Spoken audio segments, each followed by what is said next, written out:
increase on this? This is an informal workshop with the school committee and the city council. I understand that it's state law that we meet, so it's going to be pretty informal. I know that perhaps the superintendent or the vice chair would want to talk about some of the things going on in the school or some of the things they're looking for. The chair was unable to attend tonight as she had a meeting with the Department of Ed, and it was important that she be there. So, without further ado, maybe if you want, one of you. Okay. All right. Thank you, Madam Mayor. Well, first of all, thank you very much for meeting with us this evening. We have lots of good news from the schools, I think, as you've seen in the press recently. And we've also been starting to gain some national attention without even making applications for notoriety or improvements. One of the most latest ones was from the college boards, as far as being noted as one of 131 high schools across the country that has open access and more opportunities for students taking the SAT, and has increased the number of advanced placement classes at our high school. We've also been informed, as you've read recently, that our high school graduation rate has increased by 10%, from 73% to 83%, and we're still working diligently on that. We know we still have a lot of work to do there.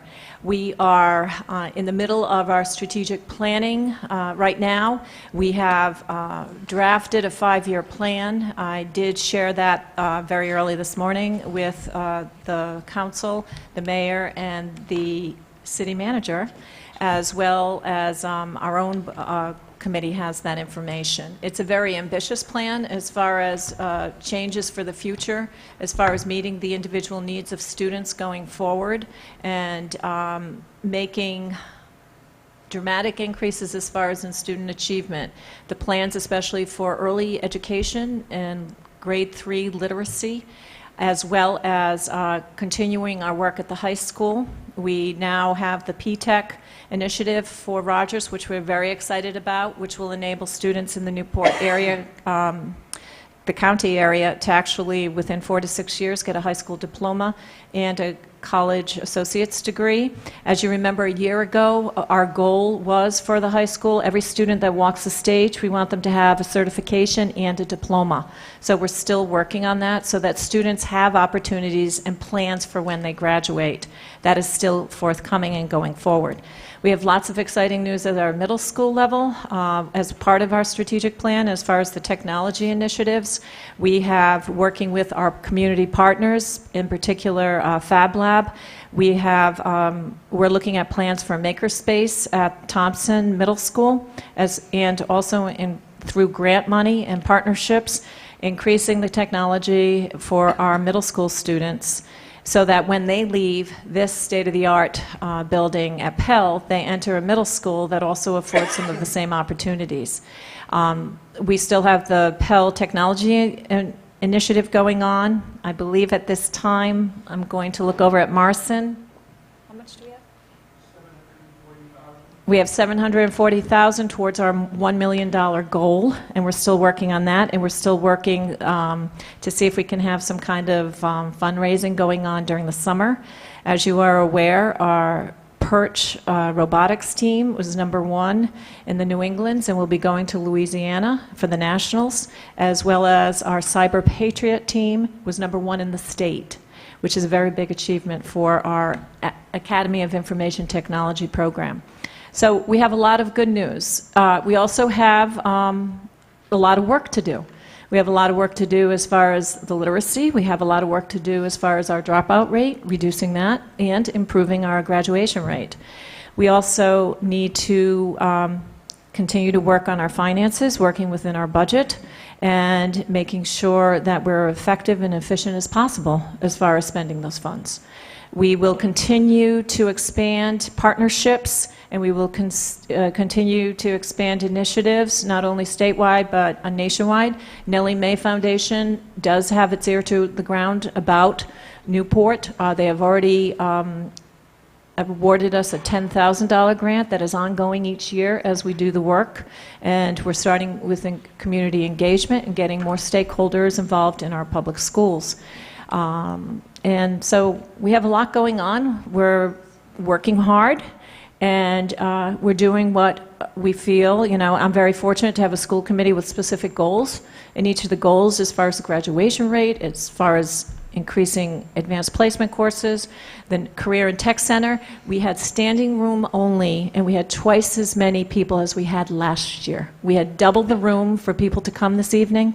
We have standing room only, and it's a very exciting initiative. And thanks to the city manager and our new facilities superintendent that we're sharing with the city, we are already working out plans and mapping out a 3 to 5 year plan as how we expand the career in tech and make sure we have the appropriate facilities on the campus. And we have partners, specifically RIMTech, Rhode Island Marine Trades Association, that is partnering with us. And our goal is in 2017 to working with Electric Boat to start a pipe fitting initiative at the school. And in this way, too, not only are these initiatives at our Career and Tech Center going to be for our students, we're looking into how we can make the building and make the programs available to our adult learners in the city as well. Our strategic plan, as far as being one Newport, we truly believe that in order to have a strong city, we need to have a strong educational system, and we need to have opportunities in which we can have families want to move to Newport, want to have their children in our schools, and not only that, we want our graduates to come back to Newport to continue to grow the city. So that's a brief synopsis of what's going on. Okay, thank you. Okay. I have a question. Sure. So what are you expecting in terms of a request for the upcoming budget cycle? We will be requesting what's been budgeted, the full 4% allowed under law. If I may, Yes. what do you anticipate to be the increased labor cost from last year to next year? You're going to ask for 4%, but what proportion of that is actually required to meet the increased labor costs? I'm going to hand this over to the finance person. We are still working on the budget detail at the moment. We do probably have some changes that have to be made. As of last month's projection, right now we would be over that amount of money, but yes, for next year. What would be With the current staffing, based on the current needs of special education and the raises that were granted in the contract awards, which means we'll be fine-tuning. You don't have the number tonight. I don't have the number. I'd be curious to know, not the, Bobby does. not the increased positions, oh, that would be good to break that out, but just the positions you started with last year, you budgeted for X number of positions. What's the increase in just meeting the labor cost for those people? And then break out the new positions you've added on top of that. I mean, maybe we don't need that detail tonight, but I think that's going to be part of the conversation. Can Bobby give us the numbers he has? I think we really should look to that. Yeah, I was waiting for the business manager, thank you. I'll wait to give you accurate numbers. I don't want to. I think you already know that we're going to definitely need one extra teacher, just with, when you take the kids moving up, next year with Pell School, so one extra position.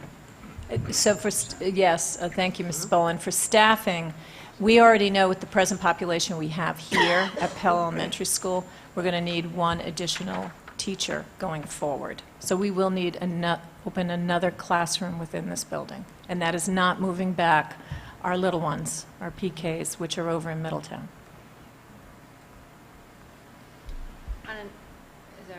Yeah, go ahead now. We had a meeting today about some IT issues. It came up again, this issue at the schools. In particular, we were talking about the cameras here and the fact that they feed into this building, but they don't currently feed into the police station.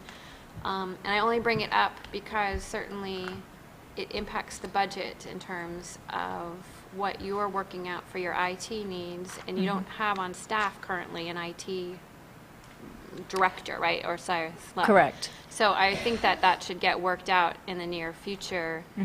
Because if you did have someone on staff, or if we had a city combined person, that person then could turn that camera onto that basketball court, get it down to the police feed, and we'd be good in solving that problem. But right now, we're a little stuck.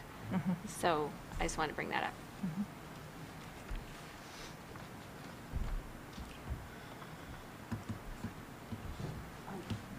Go ahead. Yeah, I think also what we want to maybe address too is that this year we've had a lot of unexpected special ed, students coming into the district. So that's always a concern. These are students that come in with already out of district placement. So you have to meet whatever it says in their IEPs, or some of them come in and it's written into it that they have to have an aide.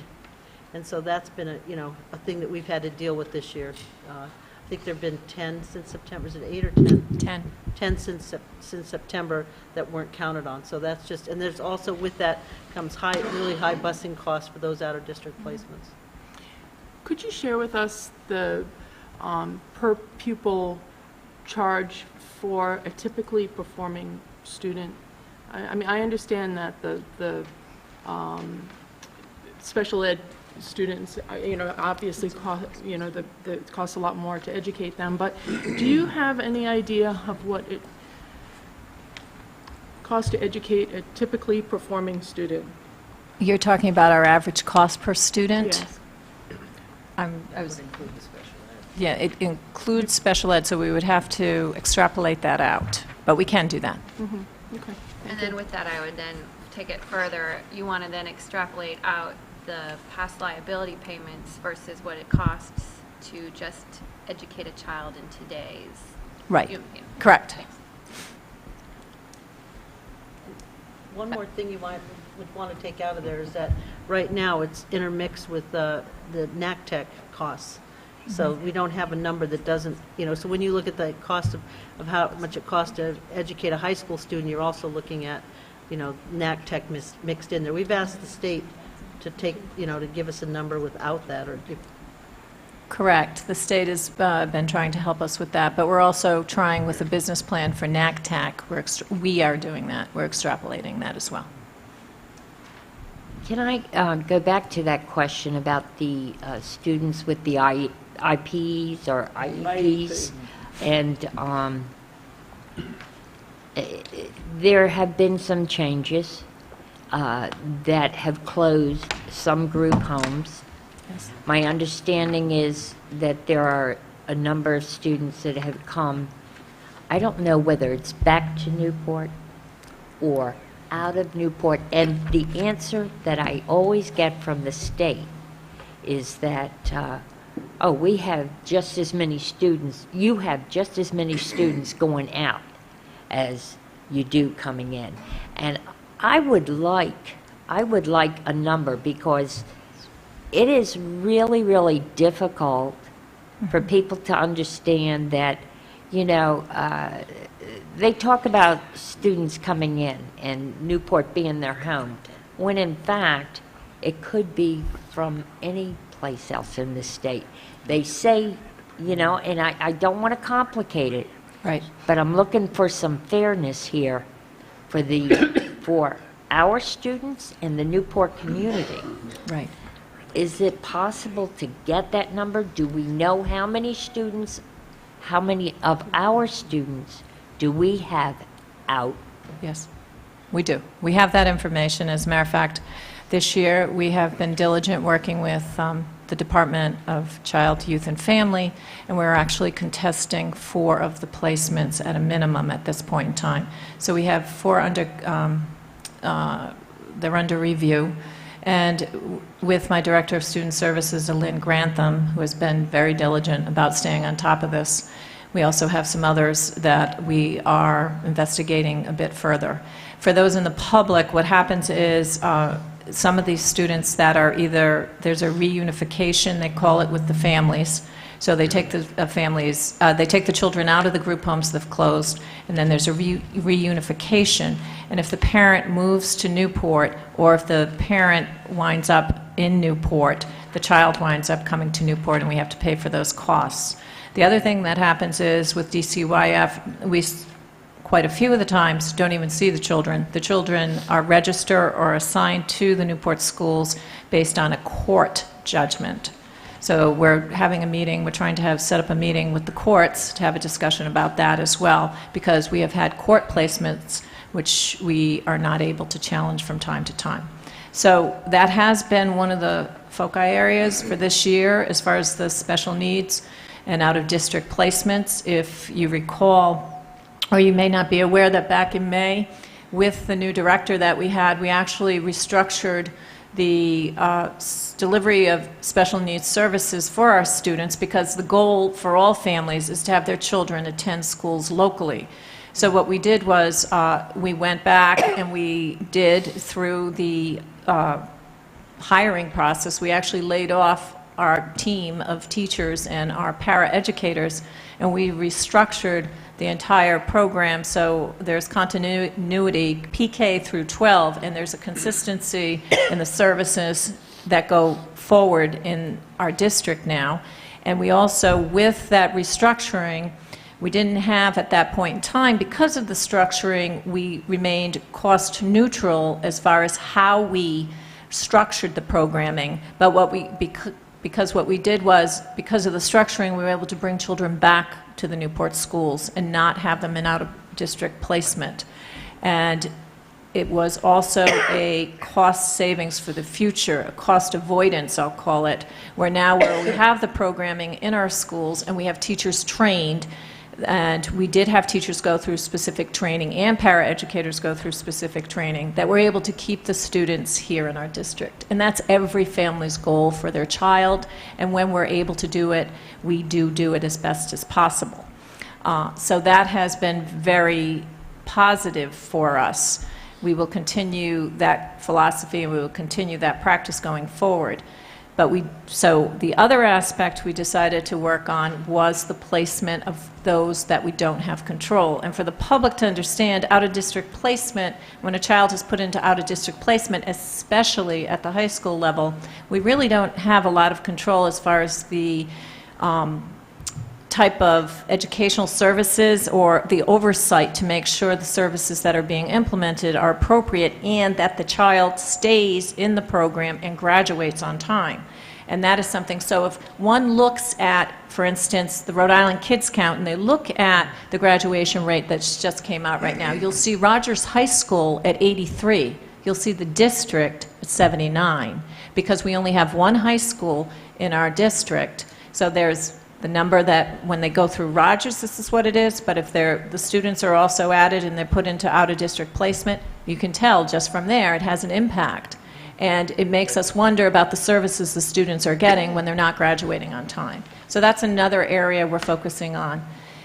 The whole purpose and point of everything and anything we've been doing as far as the type of educational services we're providing and how we're providing those services is first and foremost providing the best opportunities for our students that are cost efficient and that bring dollars back into the classroom for the students instead of going out the door to programs that we're paying for outside the district. So that's what we're continuing to do. If I may, I've heard in conversations recently, we have a responsibility to provide education to certain students until they're 21. Correct. If a student graduates, does that obligation end with their graduation? Yes. So our motivation is to graduate them. But does this requirement to continue to provide educational services to students, is that having an impact on your budget? Because that's a new requirement, isn't it? No, we've always had to do that. What we've done when we created the ALP, well, we had an ALP, but when we restructured that, and the students renamed it Accelerated Learning Program, because those students were students, they don't want to be in high school. They're ready. And when the law was changed from 16 to 18, it requires the school district to be responsible. This is for students without IEPs. Requires the district to be responsible for the education of those students. So when that happened, you had a group of students that on their 16th birthday were ready to leave, and all of a sudden, within 1 year, they were told, no, you're not, you're staying in high school. And so all high schools across the state had to adjust to that. What do we do, and how do we keep students in school, make sure at least they get the minimum of their high school diploma? So with RALP, and I have to say, it's the dedication of the teachers in that program, Chris Fisher, Carrie Clark, Aline Grantham, working together to make sure that we get those individual pathways for those students. So those are the students that when they come in, we do individual learning plans for each one of them. We look at the credits they need, what their interests are, and some of those students might leave school at 11 o'clock. And they're done for the day. And then they might go to an internship or whatever we can provide for them. But those are the students. For instance, we have a student graduating, she's telling me April 14th, so I keep reminding her, come tell me before you leave. But they are getting very focused on, all right, I want to get my high school diploma. We are being very clear on what they need in order to get that high school diploma, and they're doing it. But it's with a lot of support with adults. It's a lot of one-on-one, and it's making plans for the students and building their confidence to ensure them that they can do this. And that's what we're doing. And that's what's helped significantly as far as improving our graduation rate. Those students before didn't have all those opportunities. So for the students that are 21, what we're trying to do, those are the students that have the IEPs. With those IEPs, we're now, with our programming we now have at the high school, we're trying to provide now for those students to be able to graduate sooner, and that's less costs. Yes, I sir. appreciate your answer, because I Yeah. thought that was a new requirement, and you're saying it's been one that's been in place over time, so it hasn't had a recent impact. Right. I was thinking, has it had a recent budgetary impact, and it sounds like that's not one of the factors. Right. And I'm getting cued that it's time for me to stop talking. 6:55. There's a lot to discuss, but I don't know how long the meeting is. Oh, I'm 3 or over. 4 hours. City manager, sorry. Yeah, I just thought that if there's initial questions or concerns that either the school department or the council wanted to ask or express, that now's the time to do it. This is a meeting that's required by the state, but we really don't have the figures that we need. When you say 4%, that gives me pause. I mean, that's... Well, I think you already have it in your budget. Your two-year Two. Your two-year budget. You already had it in your You're budget. asking 2% per year, or are you asking for 4? Yeah, I that's was, what I was asking for the full 4%, which is what is in the budget. For 2 years? No, that's what you asked for Okay. last year. maybe that's my confusion. Oh, You know what? Sorry. You may ask, it's not Yeah, wrong to, we can always ask, but just say. right. Yes. Madam Chair, if I may add to an initial comment made by Council McLaughlin and Ms. Leonard, I don't have the exact figures, but you should get that from Joan. Joan, if you could get to them right away, but it's about $340,000 for the raises for TAN, Council 94, and the administrators. But you've got to keep in mind, when we start negotiating with TAN particularly, we had 102 people on Life Blue Cross. Our goal was to look long-term for the city. We want to look down so my grandkids and your grandkids can be in the city and not be strapped with this unfunded liability. At the end of this contract, even though that's a big number, $430,000, and Joan will give you the exact number, even though it's a big, big number for 1 year, down that road, there's going to be 2 people left with Life Blue Cross 3 years from now. So that unfunded liability is going to have a set number of people, and as they get older, as inevitable things happen to people, that number's going to get less and less, and it's going to come out tremendous liability reduction for the city. So it is a big number, but we did a lot on the other side of that to get to there. Yeah, thank you. Also, any specific questions, obviously, if they could be forwarded or emailed over to the superintendent. That way we can, maybe have a streamlined, or we can have actually a presentation for our next meeting. Any particular number that we can call out for you guys, Absolutely. That way we can share it in an email either earlier in the week or what have you, so that we can have a discussion that we're prepared for. Sure. Just real quick, is there a projected shortfall for this year so far? No? No, Okay, that's no, positive. we're really trying to hold the line, and, yes. Okay, every great. day.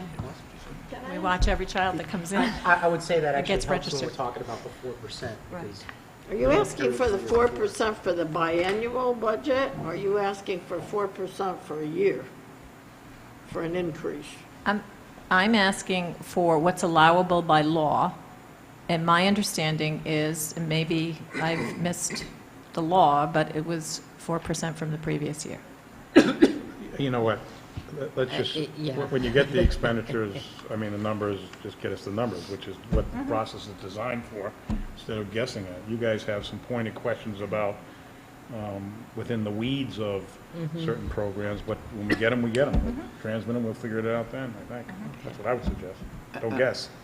I was willing to wait, but Bobby's provided a number, and it makes the point that roughly 1.5% of your 4% request is actually going to go to increase labor costs, which are Correct. already contractually obligated. Correct. So I thought that was worth getting out into the conversation. Programmatic growth, Only 0.5%. where you need additional funding, has to come on top of what you have already obligated. Yeah. And but I want everyone to be clear, with programmatic growth, we are keenly aware that there may be some costs, but with revenues that come in from our programs, that's why we're designing, and we have a volunteer group, we're designing a business plan, and we've got some of it already mapped out, on how many numbers we need. You know, I heard loudly and clearly last year how if you'd like to see by programs and how we're looking at each program. So we made a conscious effort within the administration for student services. Here it is, and it's all mapped out, so my director has that. Then for the career and tech plan, this is the amount of students we have, this is how many we need to break even, this is how many we need to be able to expand the program. We also have, which I have not shared, Van Buren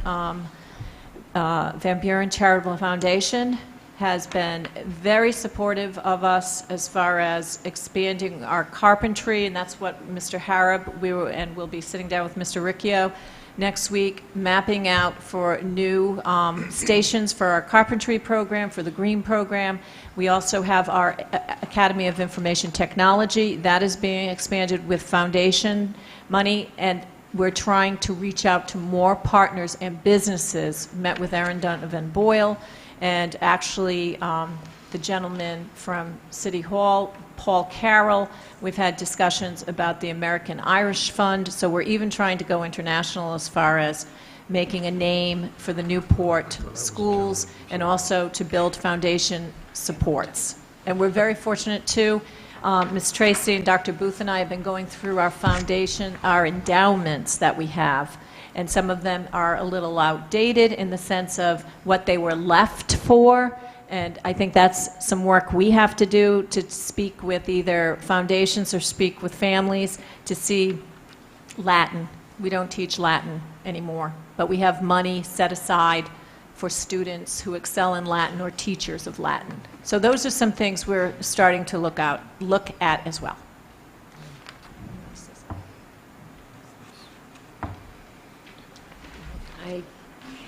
I don't think there's any other questions at this time. It certainly was informative. We have been reading the papers. I'd like to acknowledge that the council, I believe, in this past year, we have a much better understanding, and certainly we have been very supportive at every turn.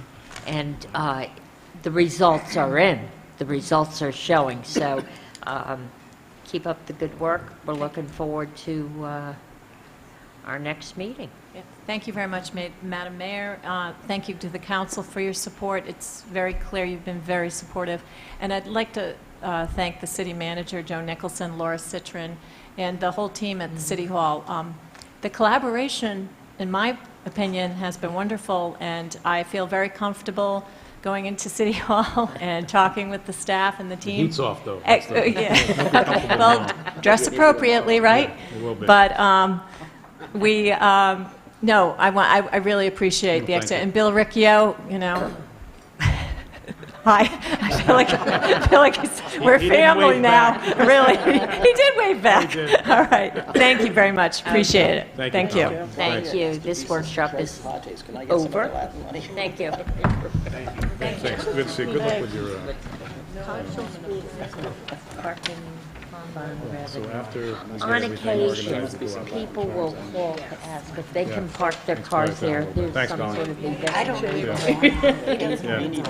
Neither do I, you know. Minimal, Those guys gotta run you their own know? shop, you know. Yeah. No, I've seen it a couple times, Well, I know you know, that, I know and that. I think the few times that I've seen it, there's been so few cars that. What time is it? Huh? 7 o'clock. All right, Kathy, take care. Joe, you Yeah, moving? where are you going? Well, you probably should know. What? You've got miles to go before you sleep. Oh, my See you. God. Okay. Oh, my God. Oh, You gotta listen to the water. well, let's hand this stuff out. I'll talk to you later. Good to see you. Good try. I know, hey, they were watching me put on my coat and saying goodbye. It's the right spot. Yeah. You'll be able to view that on a side. Stationery box, the next time you try to send a letter. I can see it. I can see it. I'm fine here. Their shoes, their flip-flops.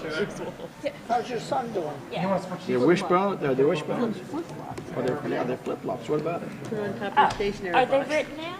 Okay, well, Next time you just Then I decide to do what? send a letter out. It's gonna be exciting, I can tell. You should, We need one more. Yeah, in other words, this should tell me not to do it. Oh, you know, that's your office. I resigned. yeah, making a pot of coffee. I'm just searching for pots.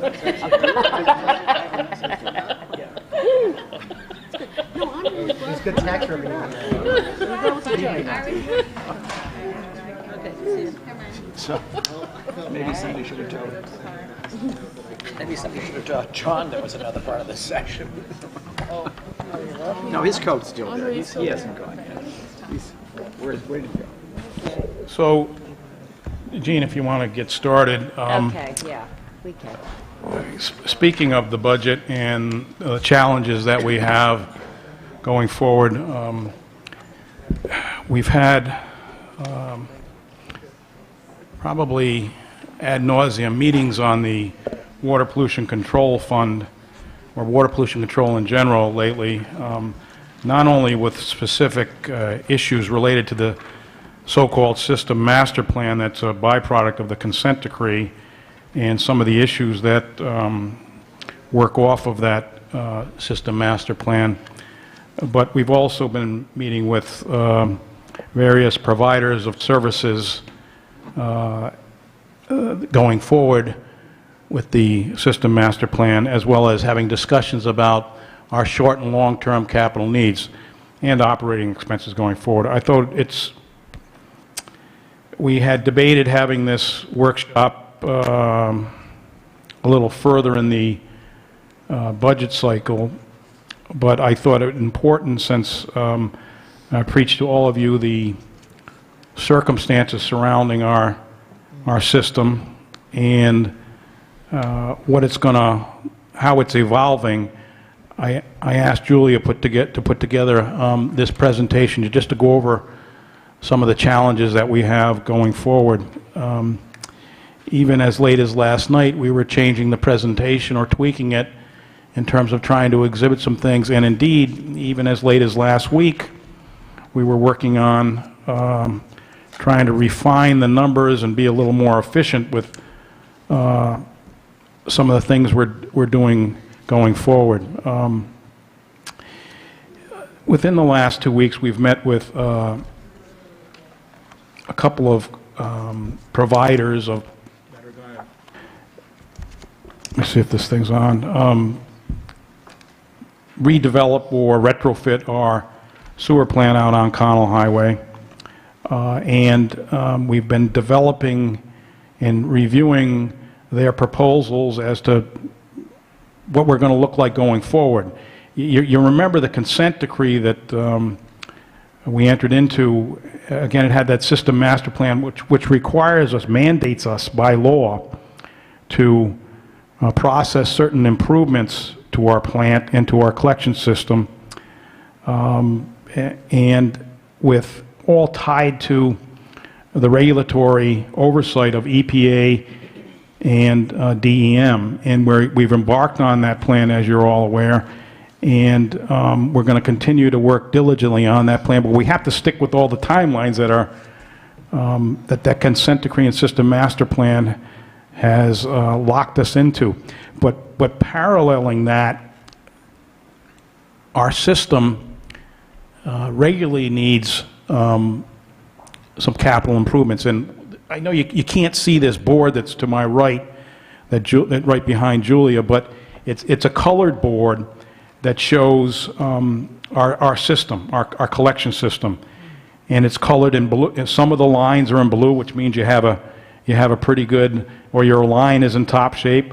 But look at some of the lines that are colored in red, which means those are in dire need of a fix, of getting in the ground and fixing those sewers. And it's pretty dramatic when you look at that poster board. So on your way out this evening, take a look at that, because I think it's going to be startling, and it pushes home the needs we have in terms of our collection system. Look at the system as three parts, or at least I look at it as three parts: is the plant, the collection system, and then the drainage, the storm water system, which we're going to talk a little bit about this evening as well. But Julie, if you could just launch into effectively going over the details of what I just generally outlined for the council, that would be great. Okay.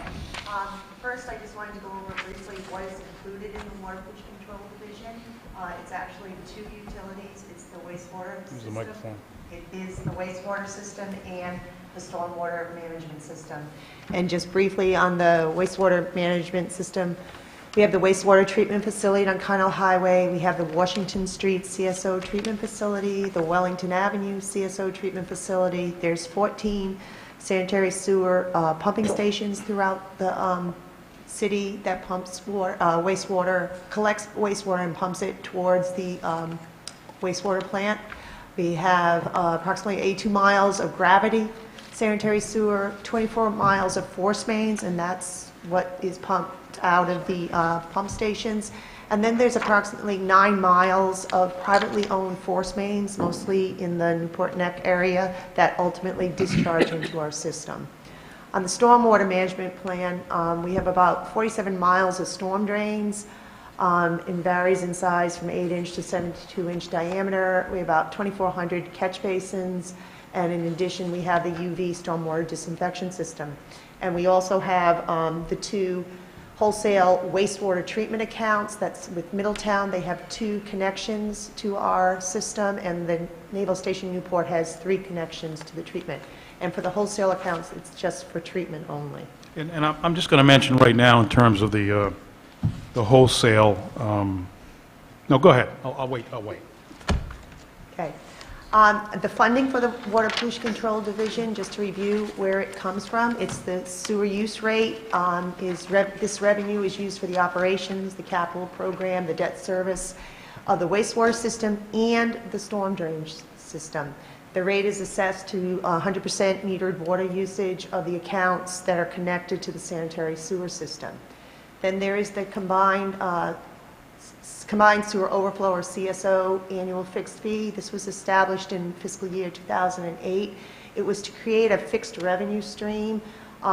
This was in the early stages of the negotiations for the consent decree, in order to have this fixed revenue stream for the upcoming CSO program and system master plan. The CSO fixed fee, it's charged annually and prorated on the utility bill, and it's based on the size of the customer's water meter. Middletown is billed quarterly. It's based on a fixed % of operating costs, and this is in accordance with the 1985 contract that was executed, and then they are billed for their share of debt service on what's referred to as the ICIs, which were the capital improvements that were part of the first DBO contract in 2000, and then the Long Wharf Force Main. Julia? Yes? Okay.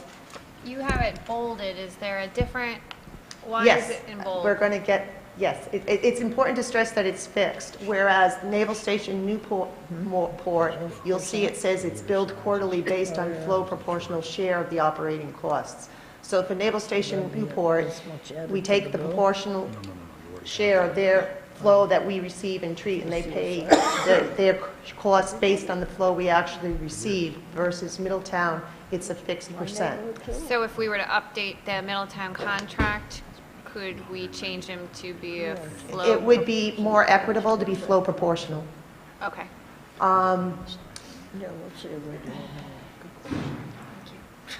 What's that? Sorry. What's, where'd that come from? Julia, when is that contract up in Middletown? That's, When is the contract up in Middletown? it's not, it's been extended. Well, when is it up? It's up in, I think, approximately 11 years. And then the other source of funding, the water treatment plants, their residuals are sent to the wastewater plant both from the Lawton Valley plant and the Station 1 plant, and they're assessed the sewer use rate. Then the last source of revenue is the industrial pre-treatment program, and there's a fee schedule that is for regulated industries and for restaurants that generate grease, and this is with restaurants having the grease recovery devices. Our customer counts, we have in Newport, out of the water division, as you know, we bill water for our retail base is Newport, Middletown, and a portion of Portsmouth, but out of the water accounts the water division has, 9,442 of those are water accounts. And this is just for residential and non-residential accounts. For potable water, we're not including the fire services or irrigation accounts. Of these 9,442, 9,251 of them are connected to the sewer system, and they're assessed the sewer use charge and the CSO annual fixed fee. Out of those 9,251, 125 of those sewer accounts are annual seasonal residential accounts, that being they do a seasonal turn on and turn off. So most of these accounts are off right now. And then 191 accounts out of the 942 are not connected to the sanitary sewer system. They are not assessed a sewer use fee or the CSO annual fixed fee. However, going forward, we are recommending that those properties be assessed the CSO annual fixed fee based upon what we have reviewed in terms of the respective meter sizes. If you look on, well, I don't want to jump ahead too far, but on page 12 of the handout, and which we'll get to eventually, it has the meter size paired to the respective annual CSO fixed fee, which is a question that Kate asked me a minute ago, and you distracted me. Is that what Okay. every household pays? Yes. That's connected to the sanitary sewer. Okay, and that's divided out on a monthly basis? Yes, it's prorated. Yes, yes. Yes, on the billing. And, well, not every, I mean, Julia, there are some, the average household pays the 192. Less than Right. 1 inch Yeah. is the 192. And that's- It's based on the meter size. But there are other residential properties that have bigger meters, right? Yes. Yeah, so it's relative, but the average one is the less than 1 inch. Okay. Now, just kind of like, as we're putting together the budget, some of the challenges we're seeing, and not only just fiscal year 17, but also going forward. Joe kind of, city manager briefly mentioned it, the new DBO contract, which is incorporating the required improvements to the wastewater treatment facility in accordance with the agreed, the executed consent decree. Other projects. Can you just explain to the council and give the Reader's Digest version of what we're trying to do with the new DBO? That's on the other side. Okay. It's coming up. I'm These are talking just- about pushing the flow, more flow to the plant. Other Yeah. projects that were identified in the consent decree that have compliance dates, the costs are going to be, we're facing are the improvements to the Washington CSO facility, the Wellington CSO facility, and then improvements to the Ruggles Avenue pump station. We have ongoing underground infrastructure improvements programs that are identified in the consent decree. While they don't have a confirmed date, they are showed in the system master plan as continuing throughout the 30 years, and that's for the sanitary sewer system, which goes to the map.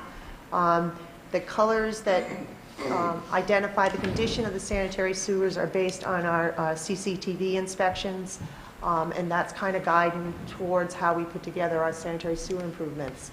We also have the catch basin separation, which is part of the system master plan, and that's where we're taking catch basins that are connected to the sanitary sewer system and disconnecting them and redirecting them to a stormwater system so we can minimize the amount of flow that's going to the CSO treatment facilities. And we've actually starting to see some impact with the reduced number of CSO events we've been seeing. In addition, there's storm drain improvements. While we're separating catch basins, there's improvements that are needed to the storm drain system that also have to be ongoing. We also, while we're doing some of the CCTV inspections, we've had emergency repairs that are quite extensive that have come up that we've had to address that really weren't on our radar, but we've had to jump on them. The Goat Island force main was in need of repair, and that construction is underway right now. If you go over the causeway, you'll see the bypass pipeline on the causeway, and what we're going to be doing is slip lining that force main. The Ruggles Avenue deep sewer, that's the sewer, it's between Wetmore and Bellevue. It's about 40 feet deep. It's cored through ledge that's lined with bricks. That is collapsing. We've completed the inspection on it. We've cleaned it. I think we took about 70 tons worth of bricks out of it. It's been cleaned, and now we're looking at the necessary repairs so that we can maintain it. And the other thing is the repairs require man entry. The size of the sewer is about 3 foot by 5 foot. So to do the cleaning, it was manual. We also have a storm drain repair that's we finished the inspection on it and the cleaning of it. That is the storm drain that it discharges near the causeway, then it goes onto Marsh Street. It goes across the Gateway Center onto America's Cup, then up Marlborough Street. And that storm drain is a brick sewer that has 2 points of failure on Marsh Street that is in need of repair. And then there's sections in front of the fire station that are collapsing too in need of repair. Then lastly, the other challenge we're starting to see is the effects of sea level rise and climate change impacts, that being with the intensity of storm events and the flooding, localized flooding, severe localized flooding we're seeing in throughout the city. And another challenge that's we've seen for quite some time is the funding of the utility. The majority of our expenses are fixed, and we depend a lot on our revenue stream is mostly variable based on water consumption. And as we know, people are more conscious, and as water consumption goes down, our revenue also goes down. Julia, have you identified any of the costs for those emergency repairs? Yes, they're going to be shown. Okay. Yeah. All right. The first thing, again, the city manager talked about briefly, is the new design, build, operate, or DBO contract. This is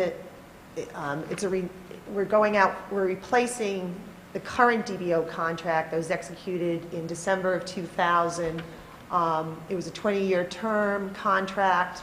That contract was initiated with the need for $13 million worth of capital improvements at the plant at the time, and those improvements were identified as ICIs, and those were to address, there was a consent decree the city was under with DEM, and in order to go forward with those improvements to get out of that consent decree with DEM, it went to the DBO. So it's been, the DBO contract included the operation and maintenance of the sanitary sewers collection system, the pump stations, the CSO facilities, and the storm drainage system. One of the problems we've seen with that contract is it was really focused mostly on the plant and the CSO facilities, and there was minimal specifications about the requirements for maintenance, operation and maintenance of the sanitary sewer collection system, the storm drainage system. Actually, the budget that was included in that DBO contract back in 2000, it allotted $30,000 a year, which would be adjusted annually to maintain the, as I previously said, the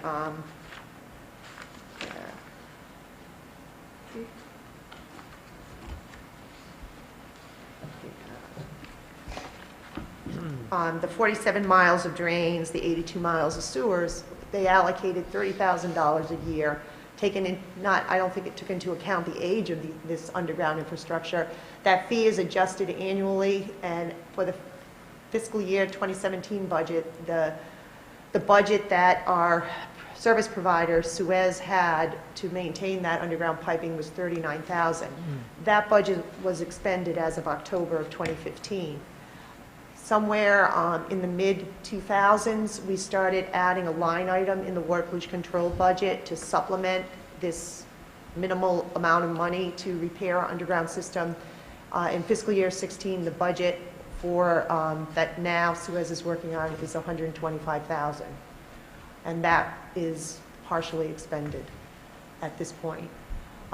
Currently, the annual service fee that we're paying as service provider for fiscal year 16 is $4,098,471. When we were looking at the new improvements that were needed for the plant, we were also at a point in the current contract that we had exceeded the point where there would have been a termination fee. So we felt both some of the conditions, the lack of specificity in the existing contract for the collection system, and for capital improvements, that would be best to start with a new DBO contract and incorporate into that the plant improvements that we agreed to in the consent decree. And what that included was our system master plan. We were talking about collection. We focused on the collection system, and we are improving the pumping at the Wellington CSO facility in order to eliminate CSOs there. We'll maintain the Washington Street CSO facility, but add dechlorination, enhance their treatment there. And then it was to increase the capacity at the wastewater plant to about 30 MGD so that we could handle the wet weather flow. And that was our way of kind of handling all the flow in the system. The max day of the plant right now is 19.7 MGD. So we've estimated, we have a budget of $38 million for these capital improvements at the plant to increase the capacity for the wet weather. Also in this new contract, we have detailed service requirements for the operation of the system. That includes the proposed fee is broken down into the fixed operation and maintenance of the entire system, corrective maintenance, an identified budget for corrective maintenance of the facilities, a repair and replacement plan for the facilities going forward, and starting with an underground piping allowance of $200,000, which would be adjusted annually going forward.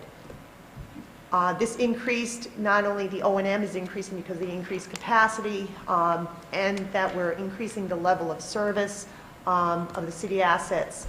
We're looking at the service fee anywhere, as city manager mentioned, we're talking to the two we're working with the two proposals we have and still reviewing them, but it looks like the service fee would increase anywhere between $7 to $8 million, and that would be over what we currently pay is $4 million.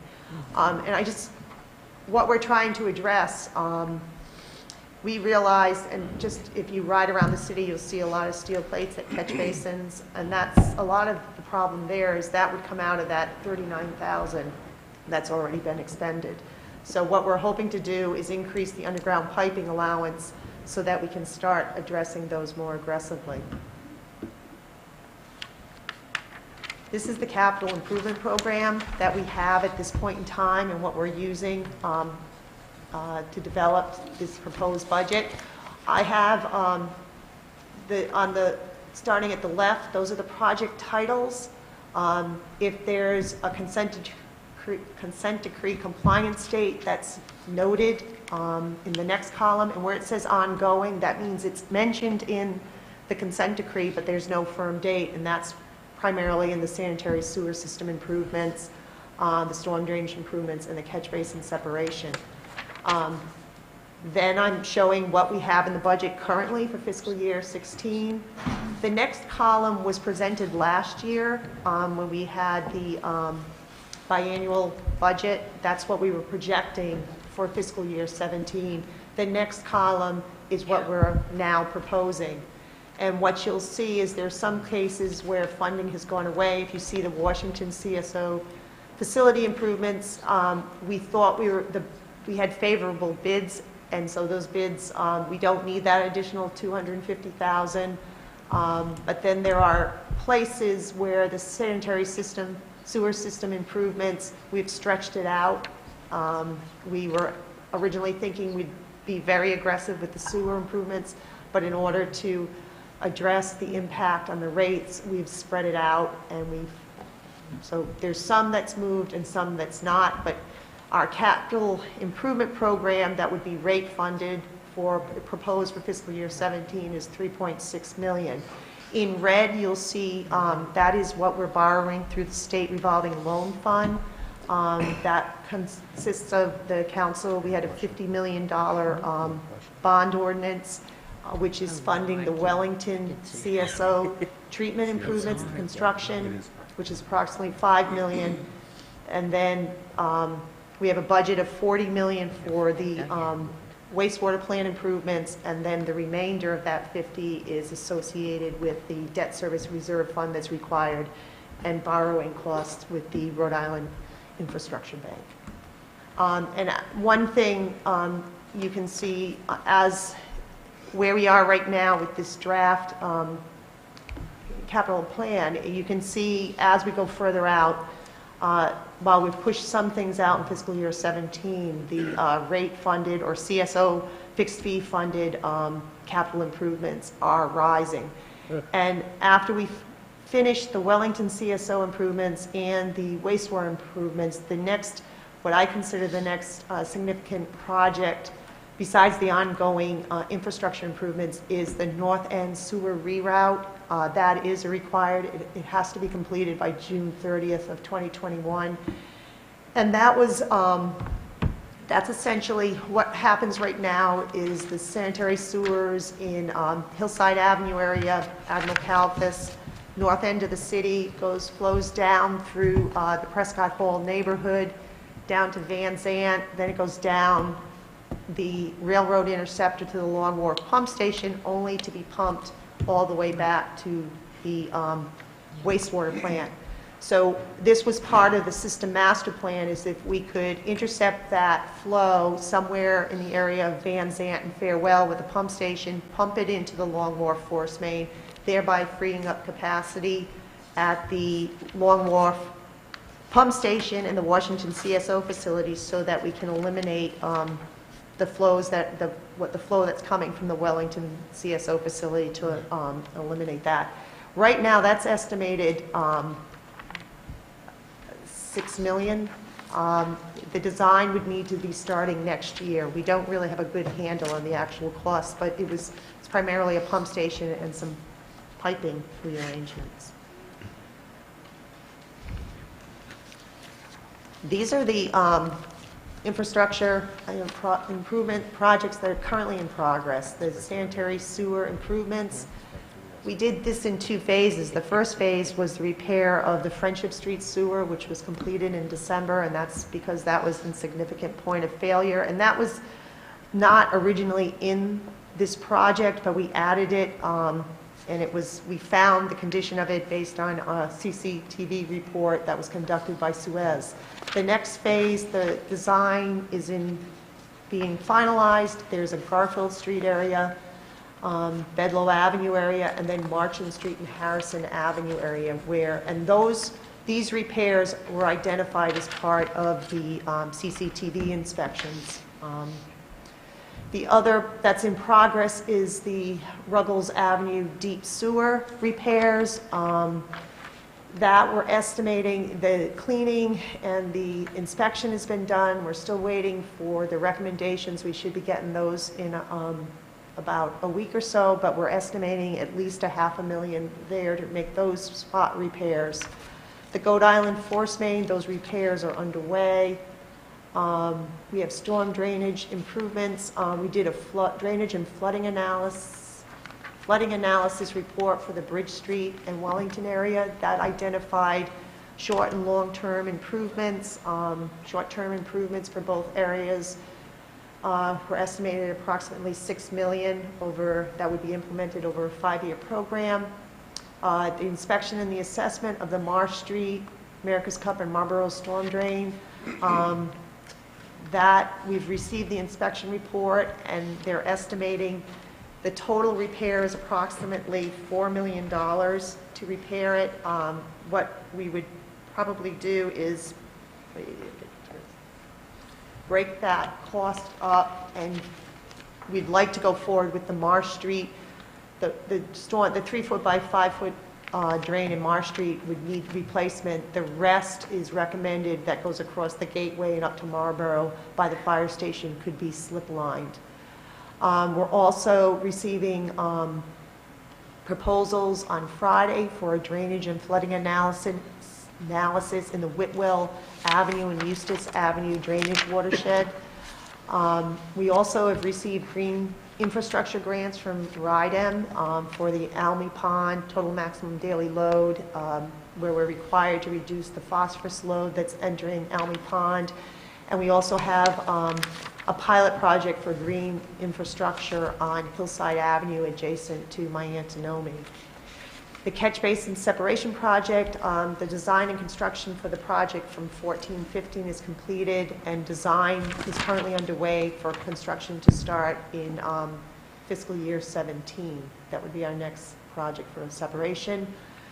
What's pending in the budget is the proceeding with short-term recommendations for Bridge Street and the Wellington Avenue areas, the design of the repairs for the Marsh Street storm drain, the North End sewer reroute, where we're going to need to start the design next year, the sanitary sewer improvements stages 4 and 5, which would be starting in 18. Then just our storm drain and catch basin repairs, and these go back to where we can currently see where there are steel plates that have been placed, and they're just waiting for repairs.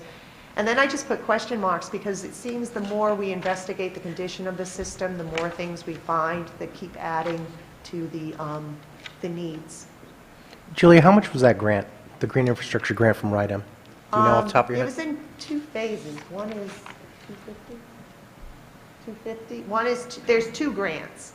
The Almy Pond was $250,000, and the Hillside that one the council has executed. I'm still waiting to receive the draft contract for the Hillside Avenue. I think that's closer to like 400. Yeah, it's more like 400. They were actually announced a year ago, wasn't it? A year ago, but we're still waiting. We have one executed contract, and we're still waiting for the contract on Hillside. Yeah, there's so many moving pieces with the action items coming before us, I can't even remember back. Julia, do they know what contributes to the phosphorus in Almy Pond? Primarily because it's residential area. It's a residential area. The majority of the watershed, it would be attributed to fertilizers on people's lawns. Yeah. Is there something we could substitute for that, that would reduce it? Well, we would have an education program for people to not be so aggressive in fertilizing their lawns. Because when it rains, it washes off, it goes Right. on the street, and then it goes into Yep. Almy Pond and leads to the condition of the Okay. pond. It's kind of what's happening in all the water bodies on Aquinic Island. They're all becoming impaired with phosphorus loading. If I may, you know, where Ed went in Venice, they actually have, if you will, a phosphate fertilizer-free zone. Yeah. They actually restrict the use of things which contribute to water issues like this. I was wondering about that because in California, there's actually a state law that restricts the use of phosphates, so, We might want to look at the balance between the cost of imposing a burden like that as opposed to just fixing it. right, right. We are, as we're issuing any permits for stormwater, for like if homes are well, they fit the criteria, we are including to use low phosphorus fertilizers Okay, good. as part of the conditions. Yeah, And also as this, the green infrastructure for the Almy Pond, there's also an educational part to it, and that will include the education of residents regarding use of fertilizers and impacts. probably should be citywide, Yes, it could be island-wide. island-wide. Is the same true for, I thought I saw another pond in here. St. Mary's? Yeah? St. Mary, well, on St. Mary's, Watson are impaired. Right now, I believe all of the drinking water reservoirs will be listed as impaired for phosphorus loading, Okay. All right, all thank you. attributed to stormwater, caused by stormwater. Right, thanks. Presently, these are our preliminary proposed expenses and revenues for fiscal year 17. Expenses are on the left, revenues are on the right.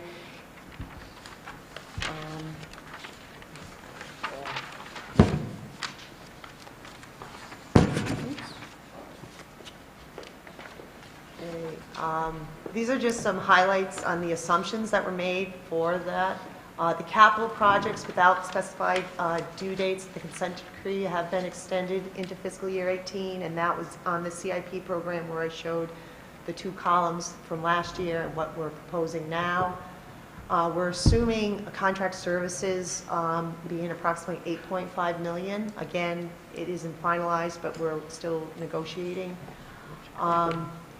We're assuming that we'll have ongoing discussions with Middletown Naval Station Newport, primarily going back to flow proportional share of the costs for the operation and maintenance. You know, and I'm just going to add that the discussions with Middletown have been preliminarily successful. So I think we made some headway just last week when Julia and Laura met with the town administrator. So I think we're optimistic that we can conclude successful discussions with at least Middletown. It also assumes some funding from the Maritime Fund and the parking funds towards this, and this is primarily taking into account the CSO program is protecting Newport Harbor, the parking funds contribute stormwater to the system, which we're trying to address both with water quality in the harbor and CSOs. It also assumes that we've assessed the CSO fixed fee to all the water customers in this system, and that accounts for an additional $50,000. And that's that 191 91. accounts. It includes proceeding with the design of the failed sections of the Marsh Street storm drain, construction of the repairs to the Ruggles Avenue deep sewer. There's no allowance for any sewer or drain repairs beyond what would be included in the service contract, where I kind of said it used to be $39,000, we're proposing the new contract to be $200. Right now, in fiscal year 16, we have 125,000 for sewer and drain repairs. That would be zero in fiscal year 17. And there's no allowance right now in the CIP for flood mitigation measures, and that is the short and long-term improvements that have been recommended for Bridge Street and Wellington.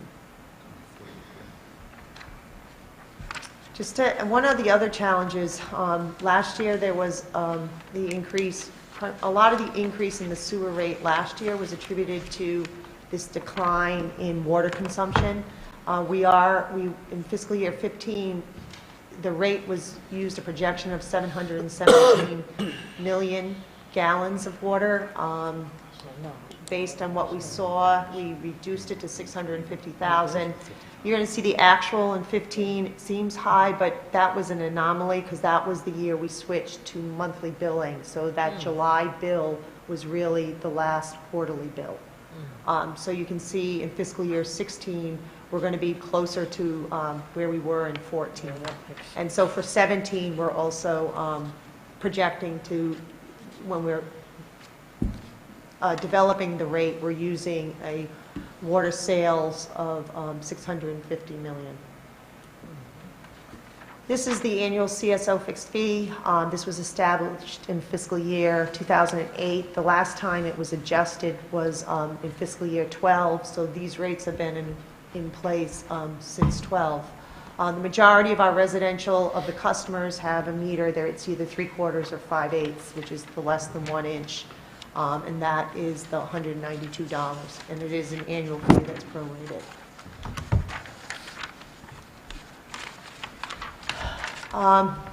This is getting to what's projected for fiscal year 17. The revenue requirement for the fiscal year 17 budget is $17,388,890. Approximately 15% of that is related to stormwater. 85% is related to wastewater. The projected rate increase at this time is 24.69% over the current rate in fiscal year 16, which is currently $13.89 per 1,000 gallons. The proposed rate would be $17.32 per 1,000 gallons. But I do want to point out that last year, the council did adopt the ordinance 2015-16. It adopted the 19.65% increase for fiscal year 17, which was what we projected a year ago. And that, a year ago, we thought the rate would be $16.62. But based on changes that have happened between then and now, we've got it to 24.69. So 70 cents. Yes. Yeah. Yes. Yes. And so I think the city manager was talking about, we've been, both the city manager and the finance director and myself have been talking about alternative funding options for the water pollution control fund.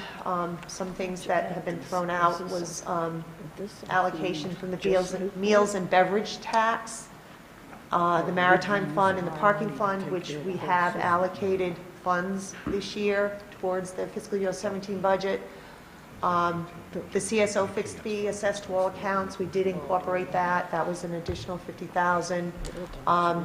And then there was discussion about a contribution from the general fund.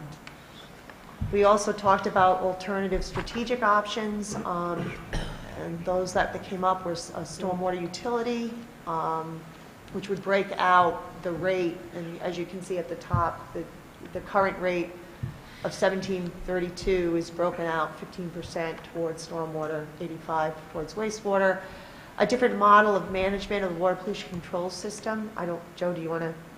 Well, you know, the one that they're pretty self-explanatory, but the one that I think is the most intriguing and really could have the most expedient impact would be the second bullet, which is the different model of management of the system. What we've examined, and we have our advisors examining it, as well as the providers that we're discussing a potential contract with. We're talking, you're aware that when we went with Earth Tech those many years ago, and as Julia has exhibited through these slides, that the private entity took over our entire system, our not only a plant, but our collection system. And you can see the deficiencies that were made in the first contract in terms of the collection system. So what, collection and drainage system. So what we've been discussing is maybe bifurcating, if you will, the system, and reassuming public control over the collection and drainage system. In other words, taking it back and not including it in the new contract, the new DBO contract. We believe, at least preliminarily, what we've looked at, is we believe we might be able to do it much cheaper, if you will, than what these providers are offering us in the new DBO process. So it's almost, in my mind, it's almost a little bit of a competition we're entering into, in which we're seeing whether the public model can do a better job than the private model. The numbers that we're exhibiting are impressive in terms of what we believe we can do versus that private model. It requires manpower, which they would be offering, of course, under their contract, and it requires equipment. But at least what we've looked at is that there are savings there if we switch back, and I can't even believe that I'm saying this after all these years, but switch back to the public model, because I can reflect on when we first entered into we privatized, if you will, our system, the financial models that were presented not only to the council but to the public, and they were startling then, but we've kind of seen, at least now what we're looking at is somewhat of a reversal of course. And it's something that we're going to be that we're threshing out right now in terms of the details, and something that we'll present to you possibly and hopefully within the coming weeks. And then, of course, if the council is so inclined to go with what I'm going to assume is going to be a positive recommendation, then you know, there's we've got a lot of details to fill in. But it's right now we're somewhat leaning towards that different model. Jay, can I ask a question? Sure. Wouldn't that public model, though, have to encompass salaries, Yeah, yeah. pensions, equipment? Of course, yes. We're talking Yeah. for a long term. Of course, and that's something we have to we will take into account. But That'll all be taken into account. oh, absolutely, Kate. But you'll at least we'll be able to present to you soon, at least, our more sophisticated thought process on that, and the analysis that not only we're going through, but our advisors are going through, as well as the excuse me, as well as the companies that we're having discussions with doing the DBO project. Julia, I had a question following that up. So your rate of the 17.32, the next slide breaks it down more, but these alternative funding options, including the strategic options, they have not yet been factored into this projection, or they have been factored in? The only thing that's been factored in under alternative funding options, if you go back to slide, The answer is some of them. I mean, we haven't, the council hasn't, you know, we just, Well, I want to know which one. yeah, Let's just- it's on a slide. I on have slide 9, you'll see the, where it says CSO fixed fee, there's an additional $50,000 in there, which would be the CSO fixed fee if we assessed it to All all the accounts. accounts. Right. The maritime fund, there's $50,000, and the parking fund, $200,000. So you've put in to this 17.32 already money from the maritime parking and all accounts. But Yes. this does not yet include meals and beverage tax options or the general fund. No. Right. You're correct, it's just those three. I Okay. have a Thank couple you. questions. I guess I don't understand the general fund contribution. Considering that we also have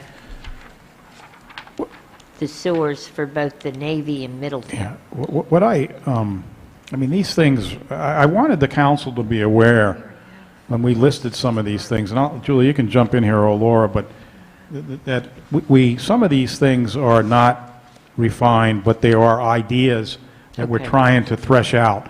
I mean, just for example, on the meals and beverage tax issue, it's something that, I mean, most of you were there, that we raised at the legislative meeting, but it's not a policy that we've discussed with the council at all. It's just something that we thought that perhaps might help us out in terms of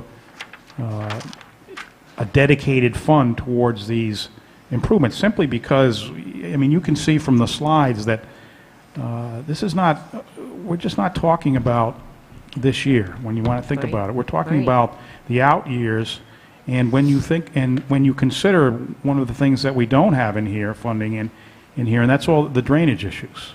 That's a larger discussion, so I think you just can't think within the vacuum of 2017. Right. You're going to have to think, out 10 years on this, 5 years on this. So we're just trying to stream out some ideas. Now, I will tell you, the meals and beverage tax, when we had that discussion at the legislative meeting, there were some things that I'm aware that are being worked on on the General Assembly level that are kind of derivations of that. Not so much the dedication of the money towards any particular enterprise fund or anything, but that there is a sector of that industry that may not be contributing in the fashion that they should be contributing in terms of the meals and beverage tax. So I can tell you that's specifically being looked at, and so it's just, when we list things like the meals and beverage tax and the general fund contribution,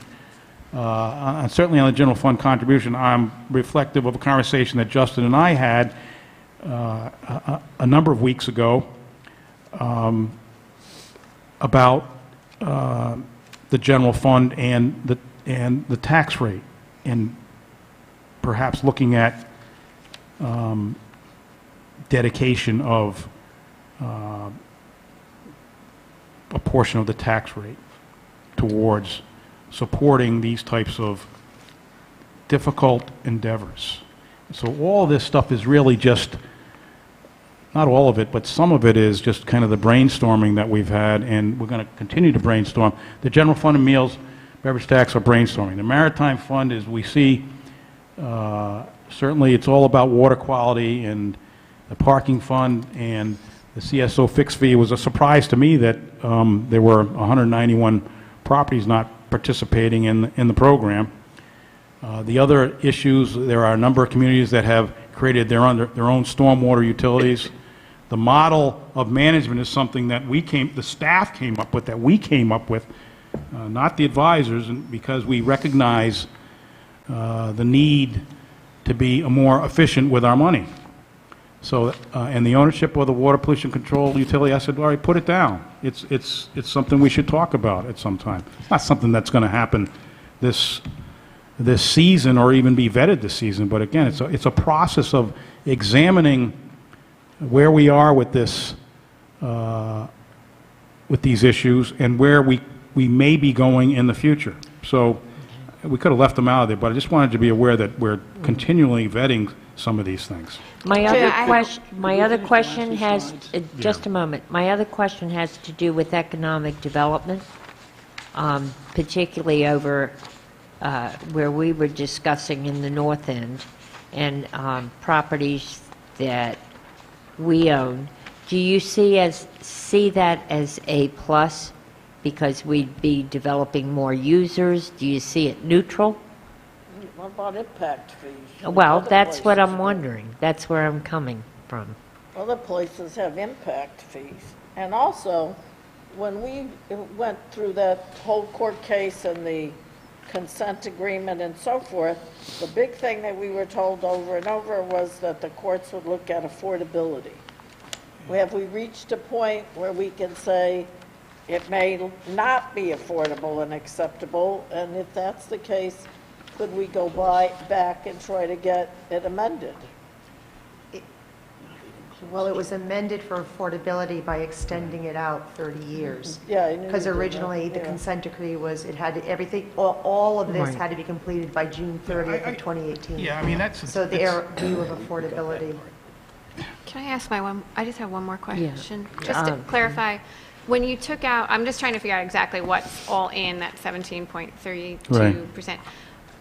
There's no allowance in here for the CIP for the flood mitigation measures. Right. That portion of the project You would was, go to the CIP, shows the projects that are funded. so about how much more would that cost if we were to take those on? If we just started to proceed with the preliminary design, because all we had was conceptual, so the next thing to do would be to start progressing the design. And to keep in mind, $1 on the sewer rate raises approximately $680,000. And that's based on the $650 million plus what the water plants pay for residuals.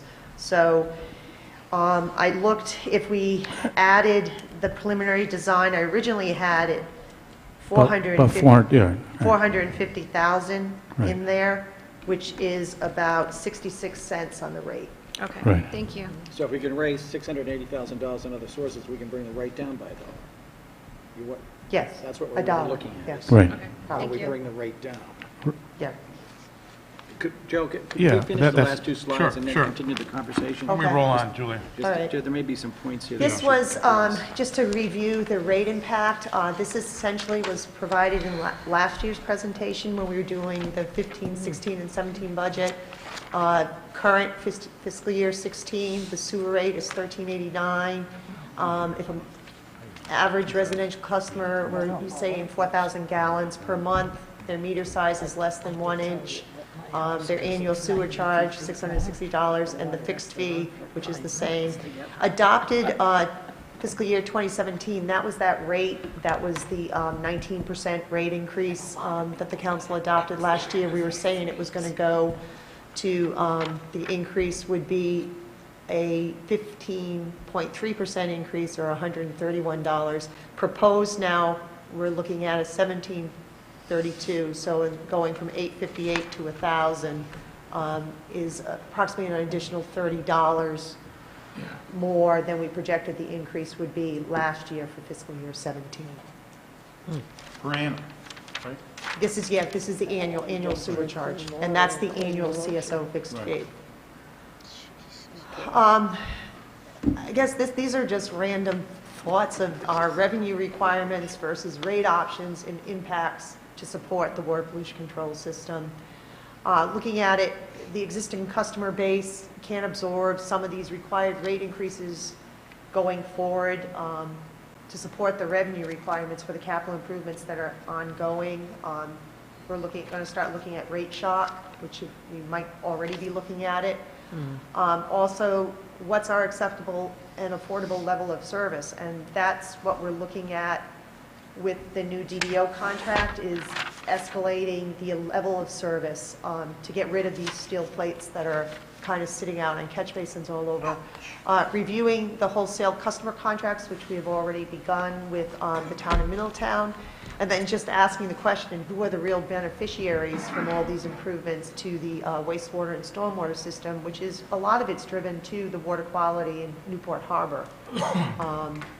And then how to address the stormwater infrastructure and the increasing incidences of the localized flooding that's associated with both higher intensity storms that we're seeing and sea level rise. We've started with, there's the Hillside Bedlow neighborhood that has flooding, then we moved to Bridge Street in Wellington that has the impact of the high intensity storms coupled with sea level rise, and now we're looking at Whitwell, and that was something that was never really, is coming more into play, that we never really looked at.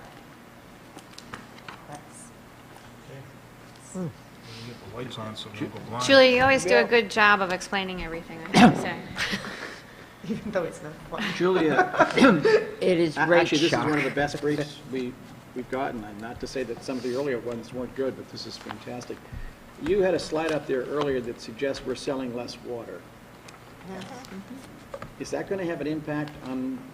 Well, what we did, we made the adjustment last year, and that's what we're kind of holding where we are now through the February billing. We're on track. You can't, our big water sales, we're now going into our low period. We see it So through. that's, you don't envision an increase? No, other we're than what you're comfortable, going to apply we're for, comfortable at 650. and other than what you're going to ask for in the docket that you're now in the process of doing? That would be different than this number because it includes a larger area. Okay. It includes the Middletown customers. But we had a similar issue with the water rates. We had to keep lowering what our projected sales were. Right. And we're at a comfortable Okay. projection there, and we feel much better at 650 than being at Just 717. checking to see how many bullets there are in this gun, and this isn't one of them right now. I want to share with the council the conversation that Joe and I had, and the point I was making to Joe, and it was purely hypothetical, is the Department of Justice, EPA, DEM, didn't sue the people that have sewer connections. They sued the city. And that some of the expenses that we are incurring to deal with these issues should not be viewed as just user-based. They need to be viewed as the city. And I think Joe has basically come back and said, well, we may not be able to do that, but the bottom line is it's not just the users who are sued, and therefore everybody in the city should be bearing the cost of addressing the fact that we were sued, and how we're going to pay to fix the problem. And so, going to the general fund, going to the parking, going to the maritime fund, what we heard, what Teresa said back to us when we met was, well, if you want to go in and ask for more hotel, beverage, meal taxes, why don't you demonstrate that you're really going to use that money by allocating some of that money now? When I lived in Virginia Beach, we had a 10% meal beverage tax. None of the residents complained because they knew the tourists were largely paying that and generating a lot of funds. So I think that's a good way to go. But I think what Teresa told us is demonstrate that that's really what you want to do. Start putting some of that money into that I right still now. have a bit of a hard time knowing that Newport is bearing all this cost. Oh, I have well, that's a bigger really issue. hard time with it. That's a bigger issue, Well, which we it's one of the reasons, I'm glad both of you explained it that way, but it's also, other than what Justin just explained in terms of meals and beverage tax, it's also one of the reasons why, and maybe this is why we looked at the maritime fund, why we looked at the parking fund, at least in terms of, the amount of cars we get in Newport, the amount of boats, it's a bigger pie than just all of us that is unintentionally contributing to the degradation of the harbor, if you will, for example, just for example. And that's what this is all about. When you can back into the CSO problems, you can back into the drainage problems, but it's all about water quality. Right. And so that's why you got to think about that. It's about water quality, and it's about ultimately enjoying the assets that we have, which is the bay, and everyone enjoys it. Not only you guys, myself, but everyone in this community and outside of this community. All the tourists and those that don't have, that only have septic systems, but it's a bigger pie, and we just try to look at that bigger pie. It's just not one slice of the pie. But based on what Julia said, if we raise, $680,000 to bring the cost down $1, I mean, we could increase parking at the beach by $1. Right. We can do a number of things, and that would have a dramatic impact on a lot of residents in this town when it comes to this cost. If we could find that money, I think that's an admirable objective that we should be looking at. And that's why what we don't have in there, and I will be in the next 2 weeks, I'll be obsessing on it like I would obsess on some of these things, but and I know I had some negative nods of the head, but looking at that public model, I'm telling you, there's some money there. There's some money there. And of course, we got to look at long-term impacts, or we've already started talking about that. What it means is bringing on, you know, Depends on 10 whose new ox we're goring, you know, right? it brings on, it means It's bringing on always 10 the new way. employees, but we've talked about ramping up things, and there's a lot of ways we want to look at this thing. And that also just impacts level of service, Right, that what exactly. the right. level of service Level of we service. require. Right. It's somewhat, it's not, we need a better level of service in our collection system anyways. That's Yeah. factored into the DBO contracts. Yeah, yeah. If you think about the slide that was early on, you know, we did this Earth Tech contract in 2000. Right. We're concerned about the level of service. Right. And it has to increase. Yeah, I agree. Okay. Thank you, I'm exhausted. Yeah. Yeah. 8:05. Thanks for coming. Thanks. Good Oh, you should see, presentation. I got Walter doing all kinds